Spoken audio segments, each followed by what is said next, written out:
बहुत बहुत शुक्रिया उद्घोषक महोदया।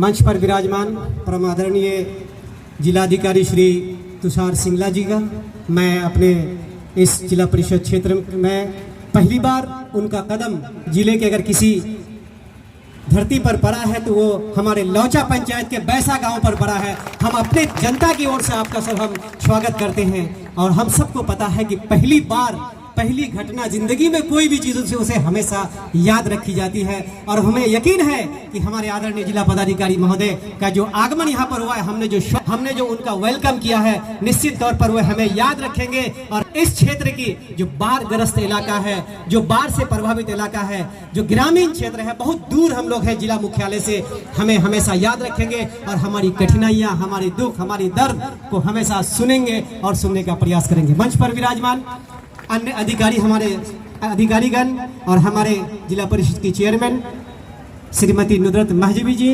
हमारे साथ बैठे हमारे छोटे भाई प्रमुख निहाल साहब, मंच पर विराजमान सभी जनप्रतिनिधिगण और हमारे सभी सम्मानित जनतागण।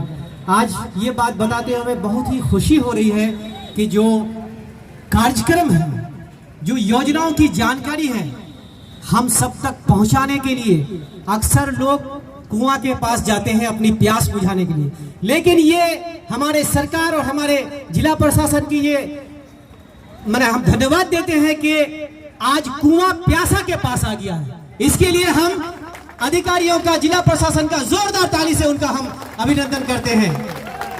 और तो और पहली बार सर बताना चाहेंगे कि इतनी बड़ी तादाद में हमारी माँ और बहनें बैठी हुई हैं, हम उनका भी अभिनंदन करते हैं, खैर मकदम करते हैं। उनके लिए भी एक बार जोरदार ताली बजाइए, क्योंकि घर के चूल्हा चौका से उन्हें फुर्सत नहीं मिलती थी, लेकिन आज सुनने के लिए, अपने बारे में, अपने विकास के बारे में, अपने तरक्की के बारे में जानकारी प्राप्त करने के लिए हमारे बीच में आए हैं। और सभी अधिकारियों ने बखूबी जानकारी दिए भी हैं, खास करके डीआरसीसी प्रबंधक महोदय का, उन्होंने जो हमारे स्टूडेंट्स के बारे में जो उन्होंने जानकारी दी है, मैं उनका तहे दिल से शुक्रिया अदा करता हूं कि बड़ी अच्छी। साथ ही सर आग्रह करेंगे, घर सुझाव मांगे गए हैं तो हम सुझाव के लिए चाहेंगे कि जो भी योजनाएं हैं सर, बहुत सारी योजनाएं बताई गई यहाँ पर। हमारे जो इंसान का जो मेमोरी है, इंसान का जो दिमाग है, वो तो सर के ऊपर से कितनी हमने गेन की, कितने हमने लॉस किया है, लेकिन अगर हैंडबिल बना दिए जाए सर आगे के कार्यक्रमों में, जो जितनी विभाग की जो जानकारियां हैं वो हैंडबिल के माध्यम से दे दिए जाए, वो हैंडबिल हमारे जनता अपने घर में ले जाएंगे, चाहे वो स्वयं पढ़ेंगे या किन्हीं से पढ़वा करके उसकी जानकारी लेंगे, तो मैं समझता हूँ कि शायद वो और ज्यादा बेहतर हो पाएगा, ज्यादा अच्छा हो पाएगा। दूसरा सुझाव सर हमारा है कि खास करके अभी हमने देखा मधुमक्खी पालन की जो योजनाएं थी, बहुत अच्छा लगा हमको। तो मधुमक्खी पालन के लिए सर प्रत्येक प्रखंड से, बल्कि प्रत्येक पंचायत से शॉर्ट लिस्टेड किया जाए कि कोई मधुमक्खी पालन हेतु अगर कोई अपना व्यवसाय करना चाहते हैं तो वो अपना नाम दे और उनका ट्रेनिंग करवाया जाए सर, जिला स्तर पे या प्रखंड स्तर पे कहीं पे प्रशिक्षण दिया जाए। अगर प्रशिक्षण नहीं होगा तो इतने बड़े कार्यक्रम को हम लोग सफल नहीं बना पाएंगे। तो ये एक सुझाव है कि जो भी योजनाएं चल रही है, आत्मा के माध्यम से उनका प्रशिक्षण हो तो सर और अच्छा रहेगा।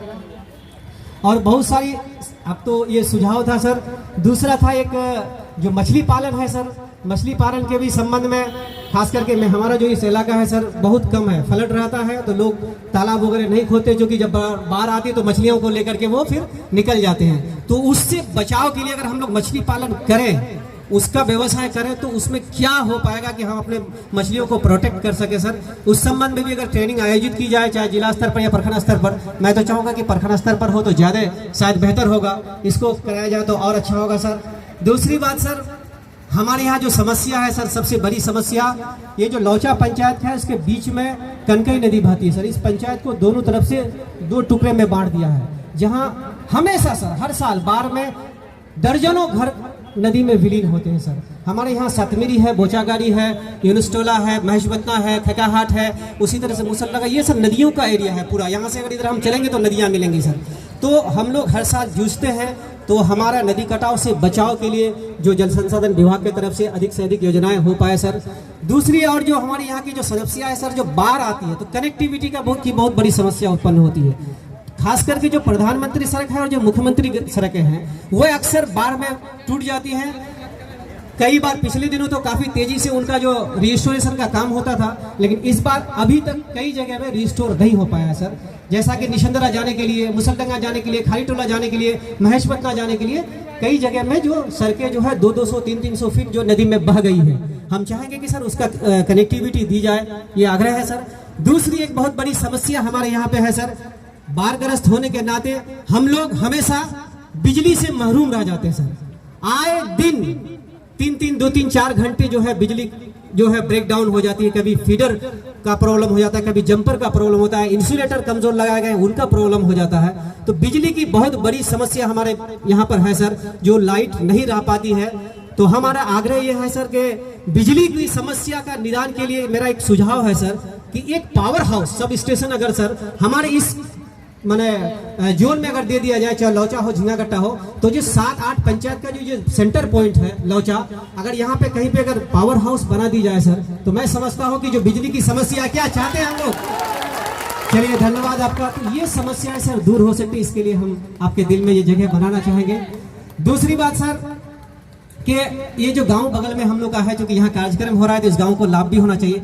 बहुत सारे नंगे तार जो है जाते हैं सर, जहाँ वृक्ष से और किसी चीज़ से टकराए हुए हैं, दुर्घटना की समस्या बनी रहती है। हम चाहेंगे कि इन गाँव में जो विद्युतीकरण का जो कार्य है सर, वो केबल से कर दिया, कवर्ड वायर से कर दिया सर। ये हमारा आग्रह है, हम ज़्यादा समय नहीं लेना चाहेंगे। साथ ही साथ आप सबसे भी एक गुजारिश है, एक आग्रह है। हम लोग गर्मी से परेशान हैं, हाथ उठाइए। तो जब गर्मी से हम परेशान हैं तो सिर्फ लाइट ही उसका एक माध्यम नहीं है, बिजली ही, पंखा ही उसका एक माध्यम नहीं है। उसके लिए हमें भी कुछ करना पड़ेगा। आज बागान के बागान हम काट करके फेंक रहे हैं, उसको बेच रहे हैं, आज पेड़ काटे जा रहे हैं। ये जो गर्मी की आज जो बढ़ रही है, पिछले 2-3 सालों से इतनी गर्म आ रही है, वो है जल जीवन हरियाली जो अभियान है सरकार का, उसकी अनदेखी करने का। हम चाहेंगे, आप सबसे आग्रह है कि पेड़ अगर काटते हैं तो उसके जगह में एक काटते तो 5 लगाइए, एक काटते हैं तो 5 पेड़ लगाइए। तभी इस गर्मी से, इस माहौल जो गर्म हवाएं हैं, इनसे हम लोग निजात पा सकेंगे। यही आप सबसे हमारा आग्रह है। फिर से एक बार हम आदरणीय जिला अधिकारी महोदय का हमारे बीच में उनका पहला कार्यक्रम होने के लिए हम अपने आप को खुशकिस्मत मान रहे हैं, अपने आप को सौभाग्यशाली मानते हैं। इसके साथ ही हम अपनी बात को विराम देते हैं। बहुत बहुत धन्यवाद, नमस्कार, आदाब। शुक्रिया इमरान जी, आपके सुझावों का हम स्वागत करते हैं।